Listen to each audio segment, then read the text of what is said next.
The city built a sporting venue and spent $25 million. They built it in a place that was dangerous. Tulson's not mincing words tonight in a city council meeting. Several concerned residents showing up to push back against leaders, saying there's a reckoning today in historic Greenwood. Thank you for joining me tonight at 10. I'm Karen Larson. Now, they're pushing back against a proposal from the Metropolitan Area Planning Commission to rezone the Evans Fin Tube and BMX sites. They want to change it from industrial to master planning district in order to develop the area. But those Tulsans say it's dangerous. 2 News Oklahoma's Jeanette Quesada was at the city council meeting today, and she explained some of their concerns. Jeanette? This group told me they wanted the city to wait on the rezoning proposal until a butane transloading operation hazard is addressed. A retired chemical engineer at that meeting tells me he discovered the hazard about 5 years ago and says it's incredibly dangerous. He wanted leaders to relocate the butane transloading operations altogether for safety. But city leaders tonight say it's not that simple. If one human error happens, then it can affect the entire district. It can affect the last historic brick commercial district and the brick buildings on Greenwood. It could affect Vernon. It can affect the Greenwood Rising Museum, BMX. Wednesday, Tulsa residents are concerned over a butane transloading facility. They say it's posing a serious risk in their community. I'm a business owner down on Greenwood, and I just found out about this, and I'm really upset. Those concerns brought before city council members as they consider a rezoning proposal for the Evans Fin Tube and BMX site. Many saying the butane is dangerous.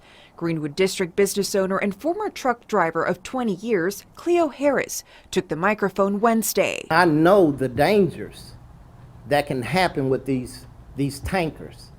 I pass the railroad tracks on both sides every morning, 6 days a week. And just common sense, when you look at the air hose that scrape the ground, all it takes is just a little amber.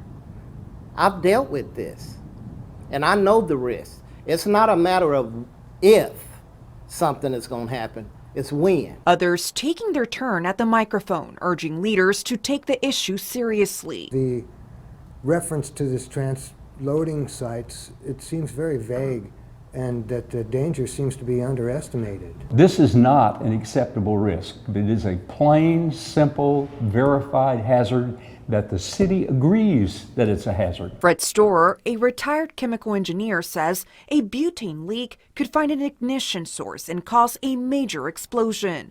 A vapor cloud explosion, which he says could reach all the way to One Oak Field. Or even worse, a boiling liquid evaporating explosion, which would devastate surrounding communities. The city built a sporting venue and spent $25 million. They built it in a place that was dangerous. You can either eliminate the danger or you can close the facility. It's that simple. But the city says even when they've had a conversation with the owners of the transloading companies to move, they said they wanted between $8 to $10 million to do it.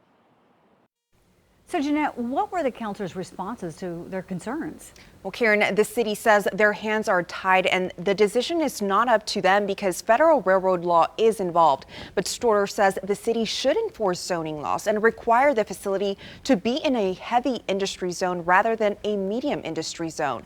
Despite this, the city council voted unanimously to approve the rezoning proposal anyways. Definitely something we will keep following. Thank you, Jeanette.